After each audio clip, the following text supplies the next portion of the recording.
کہ نبی پر اعتماد کرنا یہ ایمان کی جان ہے.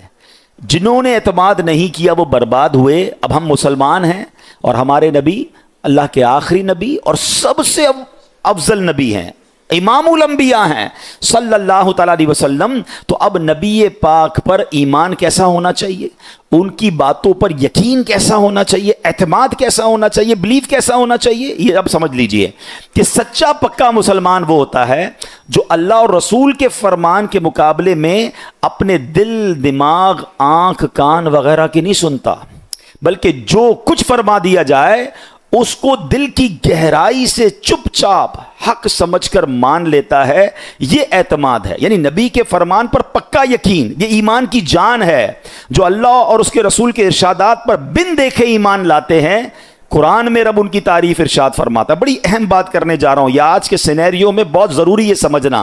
ینگسٹر زیادہ سمجھیے, میرے اس ویڈیو کو بھی شیئر کیجئے گا, جو لائیو مجھے دیکھ رہے ہیں وہ بھی غور سے سمجھیے. قرآن کیا کہتا ہے؟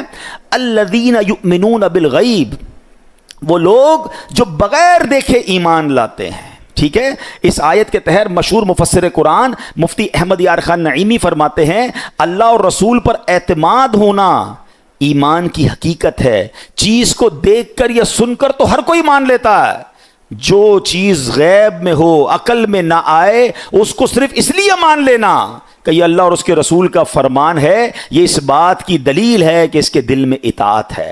اب مزید فرماتے سچ پوچھو تو ایمان کی جان تو یہ ہے کہ نبی پاک کی خبر پر اپنے حواس یعنی آنکھ, کان, عقل, دماغ سے زیادہ اعتماد ہو. یعنی میں اور آپ دیکھ رہے ہیں کہ ابھی دن ہے, اور اگر نبی پاک فرما دے نا رات ہے, تو ہمیں کہنا ہے میری آنکھ جھوٹی ہے, میرے آقا سچ فرما رہے ہیں.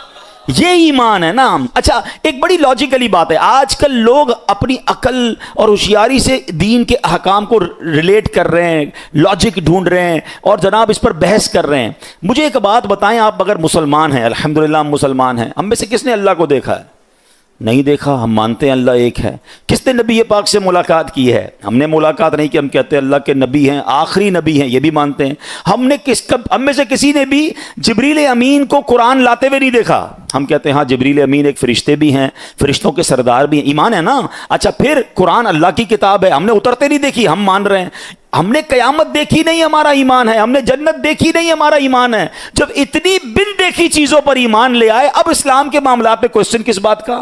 تو ہمارا تو معاملہ یہی ہے. ایمان کا تقاضا یہ ہے کہ میری عقل تھوڑی ہے, عقل میں آ گیا تو یا اللہ تیری مہربانی, نہیں آیا تو جو اللہ نے فرمایا وہ حق, جو قرآن نے فرمایا وہ حق, جو نبی پاک نے فرمایا وہ حق ہے. ہمارا کام ہی اعتماد کرنا ہے. یہ آج کے دور میں جو دماغوں میں سوئی چبوئی جا رہی ہے اور جناب لاجک کے پیچھے لگایا جا رہا ہے, کچھ لوگوں کو آج اسلامی احکام سمجھ نہیں آ رہے کہ یار یہ سمجھ نہیں آتا کہ جناب وراثت میں مرد کو 2 حصے کیوں ہیں, عورت کو 1 حصہ کیوں ہے. مولانا صاحب ذرا اس کی لاجک تو بتائیں, یہ مرد کو طلاق کا حق کیوں دیا گیا, عورت کو طلاق کا حق کیوں نہیں دیا گیا؟ حضرت ذرا اس کے بارے میں بتائیں. جناب یہ جناب فلاں شریعت کا حکم کیوں ہے, ہمیں سمجھ نہیں آ رہا. اللہ کے بندوں, ہمارا کام یہ سوچنا کب تھا جب ہم بن دیکھے رب پر ایمان لائے. ارے حضرت ابوبکر صدیق کا واقعہ کس کو یاد نہیں ہے؟ شب معراج جب گزر گئی, نبی پاک نے کفار مکہ کے سامنے کہا کہ میں رات کے تھوڑے حصے میں گھوم کر آیا. کہاں؟ بیت المقدس کی سیر کر کے آیا, میں جنت کی سیر کر کے آیا.